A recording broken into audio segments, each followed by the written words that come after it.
ലൈംഗികാതിക്രമ കേസിൽ സംവിധായകൻ രഞ്ജിത്തിന് ജാമ്യമില്ല.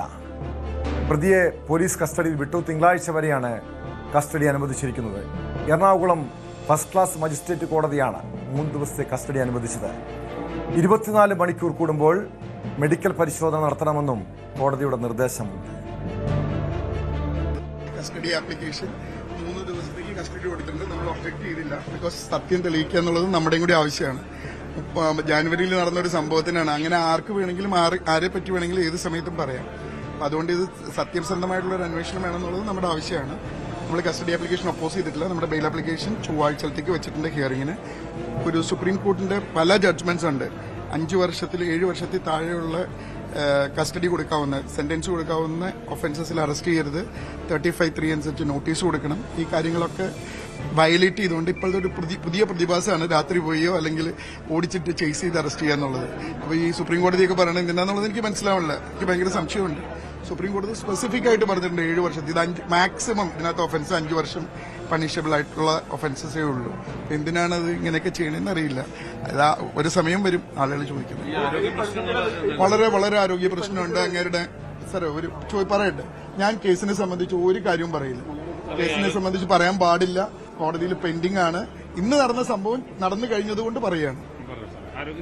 ആരോഗ്യ പ്രശ്നം, ബാക്ക് പെയിൻ ഉണ്ട് ഭയങ്കരമായിട്ട്, സ്പൈൻ ഇഞ്ചുറി ഉള്ളതാണ്. പിന്നെ ലിവർ ട്രാൻസ്പ്ലാന്റേഷൻ നടന്നത്. എന്തെങ്കിലും ഒരു ഇൻഫെക്ഷൻ വന്നിട്ടുണ്ടെങ്കിൽ ആ ഓർഗൻ അത് റിജക്ട് ചെയ്യും ബോഡി. അപ്പൊ ആ കാര്യങ്ങളാണ് കോടതി പറഞ്ഞത്. കോടതി അതിന് വേണ്ട നിർദ്ദേശം കൊടുത്തിട്ടുണ്ട്. ആവശ്യമായ രീതിയിലുള്ള ട്രീറ്റ്മെന്റ് കൊടുക്കണമെന്നും എല്ലാ 24 മണിക്കൂറിനും ഡോക്ടറെ കാണിക്കണം എന്നുള്ള ട്രീറ്റ്മെന്റ് കൊടുത്തിട്ടുണ്ട്. ബാക്കി സൗകര്യങ്ങളും മെഡിസിൻസ് കൊടുക്കണം എന്നൊക്കെ ഉള്ളത് പറഞ്ഞിട്ടുണ്ട്. കസ്റ്റഡി വന്നത് ആ കാരവൻ പോയി കാണിക്കണം എന്ന് മാത്രമല്ല, അല്ലാണ്ട് എന്തോ 354-ലും 353-ലും എന്താ 354-ൽ എന്ത് കസ്റ്റഡിയാണ് ചോദിക്കേണ്ടത്? എന്ത് റിക്കവറി ചെയ്യാനും ഒന്നും റിക്കവർ ചെയ്യാനില്ല. അപ്പൊ അവർക്ക് അത് കാണിക്കണം, അത് മാത്രമേ ഉള്ളൂ. എറണാകുളം ഫസ്റ്റ് ക്ലാസ് മജിസ്ട്രേറ്റ് കോടതി 3 ദിവസത്തെ കസ്റ്റഡി കാലാവധിയാണ് പോലീസിന് അനുവദിച്ചിരിക്കുന്നത്. അതിന്റെ ലൈംഗിക അതിക്രമം നടന്ന കാരവാനിലടക്കം രഞ്ജിത്തിനെ എത്തിച്ച് തെളിവെടുപ്പ് നടത്താനും അന്വേഷണ സംഘത്തിന്റെ ഭാഗത്തുനിന്ന് നീക്കമുണ്ട്. വിവരങ്ങളുമായി കൊച്ചിയിൽ നിന്ന് നവമി ദിനേശ് ചേരുന്നു. നവമി, സംവിധായകൻ രഞ്ജിത്തിന് കോടതിയിൽ നിന്നും തിരിച്ചടിയാണ് ഉണ്ടായിരിക്കുന്നത്. ജാമ്യാപേക്ഷ തള്ളിയിരിക്കുന്നു. അതോടൊപ്പം 3 ദിവസത്തെ കസ്റ്റഡി അനുവദിച്ചിരിക്കുന്നു. എന്തായിരിക്കും ഇനി അന്വേഷണ സംഘത്തിന്റെ ഭാഗത്തുനിന്നുള്ള നീക്കം? വിശദമായ ചോദ്യം ചെയ്തതോടൊപ്പം തെളിവെടുപ്പ്. ഈ ദിവസങ്ങളിൽ ഇനി എന്തൊക്കെയായിരിക്കും നടപടികൾ ഉണ്ടാവുക?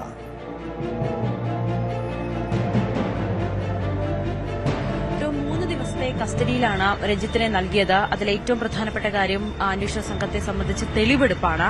അടുത്ത 3 ദിവസങ്ങളിലുള്ളിൽ തന്നെ തെളിവെടുപ്പും കൃത്യമായിട്ടുള്ള ചോദ്യം ചെയ്യലും പൂർത്തിയാക്കി കോടതിയിൽ അതിന്റെ റിപ്പോർട്ടടക്കം, അതായത് കോടതിയിൽ അടുത്ത ജാമ്യാപേക്ഷ പരിഗണിക്കുമ്പോൾ അതിനെ എതിർക്കുന്നതിനു വേണ്ടിയിട്ടുള്ള എല്ലാ തെളിവുകളും പോലീസിനെ സംബന്ധിച്ച് ശേഖരിക്കേണ്ടതുണ്ട്. അതിന്റെ ഭാഗമായിട്ടുള്ള തെളിവെടുപ്പായിരിക്കും അടുത്ത ഘട്ടത്തിൽ നടക്കുക. ഞാനിപ്പോൾ നിൽക്കുന്നത് കൊച്ചി സിറ്റി വനിതാ പോലീസ് സ്റ്റേഷനിലാണ്. ഇവിടെയാണ് കേസ് രജിസ്റ്റർ ചെയ്തത്. ഇപ്പോൾ രഞ്ജിത്ത് ഇപ്പോൾ ഇവിടെ തന്നെയാണ്, സ്റ്റേഷൻ പോലീസിന്റെ കസ്റ്റഡിയിൽ തന്നെയാണ്. ACP അല്പസമയം മുമ്പ് പുറത്തേക്ക് പോയിരുന്നു. അപ്പോൾ അദ്ദേഹം പറഞ്ഞത് ഇന്നിപ്പോൾ തെളിവെടുപ്പ് ഉണ്ടാകില്ല, ചോദ്യം ചെയ്യൽ മാത്രമായിരിക്കും ഉണ്ടാകുക. നാളെ ആയിരിക്കും തെളിവെടുപ്പ്. കാരണം മറ്റന്നാൾ തന്നെ വൈകിട്ട് 4 മണിയോടുകൂടി കസ്റ്റഡി പൂർത്തിയാകും. അങ്ങനെയാണെങ്കിൽ നാളെ ആയിരിക്കും തെളിവെടുപ്പ് നടക്കുക. ഇന്നിപ്പോൾ ഫോർട്ട് കൊച്ചിയിൽ, അതായത് ഈ സംഭവം നടന്ന ഫോർട്ട് കൊച്ചിയിലാണ് ഈ കാരവാൻ ഉണ്ടായിരുന്നത്. അതുകൊണ്ട് തന്നെ അവിടെ പോയി തെളിവെടുപ്പ് നടത്തേണ്ടതുണ്ട്. അവിടെ നമുക്കറിയാം ഇന്ന് രാഹുൽ ഗാന്ധി UDF-ന്റെ പ്രചാരണ പരിപാടിക്കായി ഫോർട്ട് കൊച്ചിയിൽ എത്തുന്നതിനാൽ ഇന്ന് ചില പോലീസിന്റെ ഒക്കെ സുരക്ഷ അവിടെ കൂടുതലായിരിക്കും. അപ്പോൾ ഇന്ന് തെളിവെടുപ്പ് നടത്താനുള്ള സാധ്യത കുറവാണ്. നാളെ ആയിരിക്കും അവിടെ തെളിവെടുപ്പ് ഉണ്ടാവുക. കാരവാൻ ചങ്ങനാശ്ശേരിയിൽ നിന്നും 2 കാരവാനാണ്, അതായത് ഈ സിനിമയുടെ ഷൂട്ടിംഗ് നടന്ന സ്ഥലത്ത് 2 കാരവാൻ ഉണ്ടായിരുന്നു. ആ 2 കാരവാനും ചങ്ങനാശ്ശേരിയിൽ നിന്നും രാവിലെ തന്നെ മറൈൻ ഡ്രൈവിലെ പോലീസ് ക്യാമ്പിലേക്ക് എത്തിച്ചിട്ടുണ്ട്. അതിന്റെ ദൃശ്യങ്ങളടക്കം നമ്മൾ മാധ്യമങ്ങൾ പകർത്തുകയും ചെയ്തിരുന്നു. ഈ 2 കാരവാനിലും എത്തിച്ചായിരിക്കും രഞ്ജിത്തിനെ തെളിവെടുപ്പ് നടത്തുക. ഇതിൽ ഏത് കാരവാനിൽ വെച്ചാണ് സ്ത്രീയോട്, ഈ യുവതിയോട്, പരാതിക്കാരിയോട് മോശമായി പെരുമാറിയതെന്ന് അറിയില്ല. അപ്പോൾ അതിന്റെ ഒരു തെളിവെടുപ്പ് കൂടി നടത്തേണ്ടതുണ്ട്. മറ്റൊന്ന്, ഈ 2 CCTV-കളിലും ഇല്ല, കാരവാനിനുള്ളിൽ CCTV-കൾ ഇല്ല എന്നുള്ളത് കൊണ്ട് തന്നെ ഈ വിഷ്വൽ, ഈ ലൈംഗിക അതിക്രമം നടന്നു എന്ന് പറയുന്ന ദൃശ്യങ്ങൾ പോലീസിന് കണ്ടെത്താൻ കഴിയില്ല. പകരം ഈ കാരവാനിന് പുറത്തുള്ള CCTV ചെയ്യുകയോ അല്ലെങ്കിൽ ഈ സിനിമാ സെറ്റിന് സമീപത്ത് എങ്ങനെയെങ്കിലും വിഷ്വൽസ് കണ്ടെത്താൻ ശ്രമിക്കുമോ എന്നൊക്കെ പോലീസിന്റെ ആ രീതിയിലുള്ളൊരു ശ്രമമൊക്കെ നടക്കുന്നുണ്ട്. മറ്റൊന്ന് ഇതിലേറ്റവും പ്രധാനപ്പെട്ട കാര്യം മൊഴിയെടുപ്പാണ്. ചില സഹപ്രവർത്തകരുടെ മൊഴിയെടുക്കണം. അതായത് ഈ ജനുവരി 30-ാം തീയതി കാരവാനിൽ വെച്ച് ഈ പെൺകുട്ടിയോട് രഞ്ജിത്ത് വളരെ മോശമായി പെരുമാറുന്നു. കരഞ്ഞുകൊണ്ട് കാരവാനിൽ നിന്നും ഇറങ്ങി ഓടിയ യുവതി പരാതി പറയുന്നത് ആ സിനിമ സെറ്റിലുണ്ടായിരുന്ന സഹപ്രവർത്തകരോടാണ്. സ്വാഭാവികമായും അവരുടെ മൊഴിയെടുക്കുക എന്നുള്ളതായിരിക്കും പോലീസ് അടുത്തതായി കടക്കുന്നത്. അതിൽ ഈ രഞ്ജിത്തിനെ രക്ഷപ്പെടാൻ സഹായിച്ച സഹപ്രവർത്തകരും നടനുമായിട്ടുള്ള ജോബി കുര്യനെ ഉടനെ തന്നെ ചോദ്യം ചെയ്യാൻ വിളിപ്പിക്കും. അതോടൊപ്പം മറ്റൊരു വിവരം കൂടി പുറത്തു വരുന്നത്, ഈ കാരവാനിലേക്ക് ഈ പരാതിക്കാരി കയറി ചെല്ലുന്ന സമയത്ത് അവിടെ കാവൽ നിന്നിരുന്നത് ഒരു അസിസ്റ്റന്റ് ഡയറക്ടറായിട്ടുള്ള ഒരു യുവതിയാണ്. അങ്ങനെയാണെങ്കിൽ അവരെയും ചോദ്യം ചെയ്യാൻ വിളിപ്പിക്കും. അപ്പോൾ അവരുടെ കൂടി അറിവോടുകൂടിയാണോ അല്ലെങ്കിൽ രഞ്ജിത്ത് ഇത്തരത്തിലൊരു മോശമായിട്ടുള്ള പ്രവൃത്തി ഈ പരാതിക്കാരിനോട് ചെയ്തത് ഇവരും അറിഞ്ഞിരുന്നോ എന്നീ കാര്യങ്ങളായിരിക്കും ഇവരിൽ നിന്ന് പ്രധാനമായും ചോദിച്ചറിയേണ്ടത്. ഇനിയിപ്പോൾ ഈ ICCയിൽ പരാതി നൽകിയെന്നാണ് പരാതിക്കാരി പറയുന്നത്. നേരത്തെ തന്നെ സിറ്റി പോലീസ് കമ്മീഷണർ വ്യക്തമാക്കിയിരുന്ന കാര്യമുണ്ട്, രഞ്ജിത്തിന് ഈ പ്രതിക്ക് ഒളിവിൽ പോകാൻ സഹായം ഒരുക്കിയവരും പ്രതിപട്ടികയിൽ വരുമെന്ന്. അതായത് അതോടൊപ്പം ഈ ലൈംഗിക അതിക്രമത്തിന് ഒത്താശ ചെയ്തു വരും. നേരത്തെ സൂചിപ്പിച്ചതുപോലെ മറ്റൊരു യുവതി കാരവാന് പുറത്ത് ഉണ്ടായിരുന്നുവെങ്കിൽ ഈ ലൈംഗിക പീഡനത്തിന് അവരാണോ ഒത്താശ ചെയ്ത് തുടങ്ങിയ കാര്യങ്ങളൊക്കെ പരിശോധിക്കേണ്ടതല്ലേ? അത് തെളിയിക്കപ്പെട്ട് കഴിഞ്ഞാൽ കൂടുതൽ പേർ ഈ കേസുമായി ബന്ധപ്പെട്ട് പ്രതിപട്ടികയിൽ വരുമോ?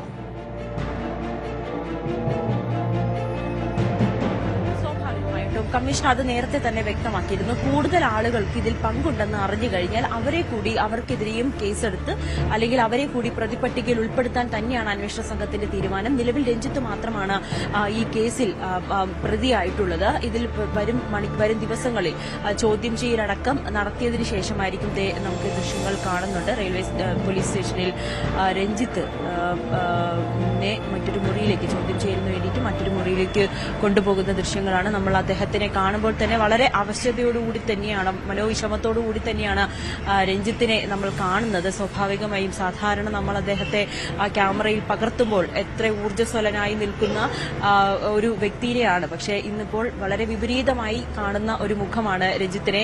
നമുക്കറിയാട്ടോ, ഇത് ആദ്യത്തെ കേസല്ല. ആദ്യത്തെ 2 കേസിലും അദ്ദേഹം രക്ഷപ്പെട്ടത് ആ രജിസ്റ്റർ ചെയ്യാനുണ്ടായ കാലതാമസവും അല്ലെങ്കിൽ അതിന്റെ ഒരു കാലപ്പഴക്കവുമാണ്. വർഷങ്ങൾ കഴിഞ്ഞാണ് ഇതിന്റെ ഒരു പരാതി ലഭിച്ചത്. അതുകൊണ്ട് തന്നെയാണ് രഞ്ജിത്തിന് അന്നൊക്കെ രക്ഷപ്പെടാൻ കഴിഞ്ഞത്. പക്ഷേ ഇന്ന് സ്ഥിതി വിപരീതമാണ്.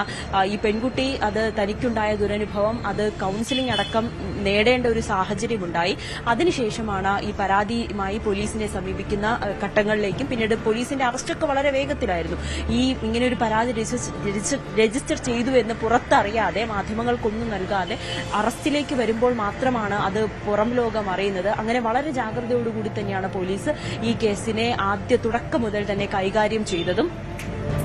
നേരത്തെ ടോം ചോദിച്ചതിലേക്ക് വന്നു കഴിഞ്ഞാൽ ഇതിലെ കൂടുതൽ ആളുകളിലേക്കുള്ള ചോദ്യം ചെയ്യലാണ് അല്ലെങ്കിൽ മൊഴിയെടുപ്പാണ്. അതും വരും ദിവസങ്ങളിൽ ഉണ്ടാകും. ഈ സഹപ്രവർത്തകർ, അതായത് ഇവിടെ ഉണ്ടായിരുന്ന ഈ സംഭവം നടന്ന സ്ഥലത്തുണ്ടായിരുന്ന സഹപ്രവർത്തകരിൽ പലരും ഇപ്പോൾ കേരളത്തിന് പുറത്താണെന്നുള്ളൊരു വിവരം കൂടി പോലീസിന് ലഭിക്കുന്നുണ്ട്. അങ്ങനെയാണെങ്കിൽ അവരെ ഫോണിൽ കൂടിയോ അല്ലെങ്കിൽ വിളിച്ചു വരുത്തിയോ മൊഴിയെടുക്കാനുള്ളൊരു സാഹചര്യവുമാണ് ഇപ്പോൾ മുന്നിലുള്ളത്. എന്തായാലും അന്വേഷണ സംഘത്തെ സംബന്ധിച്ച് കൃത്യമായിട്ടുള്ള തെളിവുകൾ ശേഖരിക്കുക എന്നത് തന്നെയാണ് ഇപ്പോഴുടെ അവരുടെ പ്രധാനപ്പെട്ട ഉദ്ദേശം. ഇതുവരേക്കും താൻ ഇത്തരത്തിലൊരു പ്രവൃത്തി ചെയ്തു എന്ന് കുറ്റം രഞ്ജിത്ത് സമ്മതിച്ചിട്ടുമില്ല.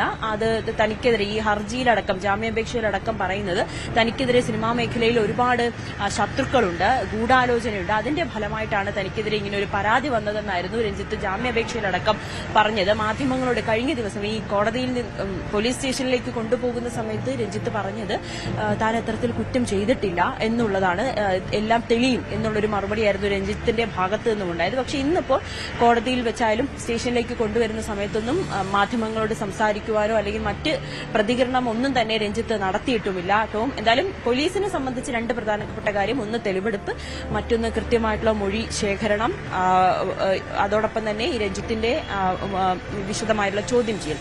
ഈ 3 കാര്യങ്ങളുമാണ് അന്വേഷണ സംഘത്തെ സംബന്ധിച്ച് അടുത്തതായി ഈ കേസുമായി ബന്ധപ്പെട്ട് നിർണായകമായി നിൽക്കുന്നത്. വ്യക്തമാണ്. കൊച്ചിയിൽ നിന്ന് നവമി ദിനേശാണ് വിവരങ്ങൾ നൽകിയത്. രഞ്ജിത്തിന് 3 ദിവസത്തെ കസ്റ്റഡിയാണ് അനുവദിച്ചിരിക്കുന്നത്. തെളിവെടുപ്പ് അതോടൊപ്പം വിശദമായ ചോദ്യം ചെയ്യലും ഉണ്ടാകും. കൂടുതൽ പേരുടെ മൊഴി, അതായത് ഈ കേസുമായി ബന്ധപ്പെട്ട് ആ സെറ്റിലുണ്ടായിരുന്ന ആളുകളുടെ, അതോടൊപ്പം രഞ്ജിത്തിനെ രക്ഷപ്പെടാൻ സഹായിച്ച യുവനടൻ ഉൾപ്പെടെയുള്ളവരെ ചോദ്യം ചെയ്യാനും നീക്കമുണ്ടായി.